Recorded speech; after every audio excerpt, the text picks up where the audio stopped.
आज आपण एक नवीन आसन करणार आहोत. त्याचं नाव आहे एकपाद हस्तासन. हे आसन बैठक स्थितीतील आहे. याची पूर्वस्थिती बैठक स्थिती आहे. हे आसन आपण 3 अंकात करायचे आणि 3 अंकामध्ये सोडायचे. ते आपल्याला मी करून दाखवणार आहे.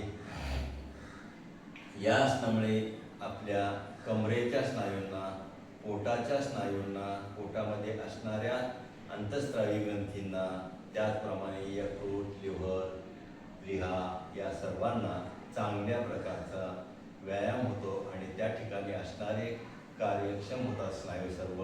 त्याचप्रमाणे मलसंचय होत असेल तर तो निवारण होण्यासाठी या आसनाचा आपल्याला चांगला उपयोग होतो. तरी मी आता आपल्याला हे आसन करून दाखवणार आहे.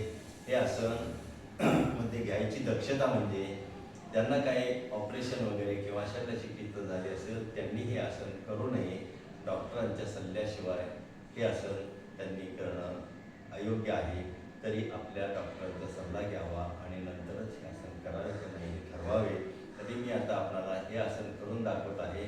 ते आपण सर्वांनी पाहिजे. जर आसन आवडलं तर आपण माझ्या चॅनेलला लाईक आणि सबस्क्राईब करायचे.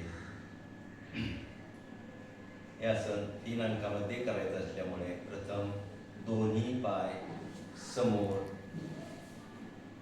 दोन्ही पायात अंतर घ्यायचे. त्यानंतर 2ला डाव्या हाताने उजव्या पायाचा अंगठा पकडायचा आहे. उजवा हात मागच्या बाजूला कमरेला लपेटलेला. भरपूर श्वास घ्यायचा आहे आणि 3ला सावकाश श्वास सोडत कमरेतून पुढे वाकायचे.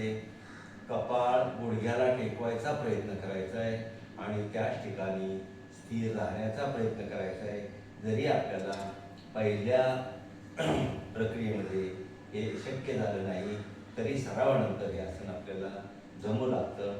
हे आसन म्हणजे पश्चिमोत्तानाचा एक भाग आहे. हे आपण समजून घ्यावं. आता मी आपणाला 3 अंकात होणारी क्रिया पूर्ण करून दाखवत आहे.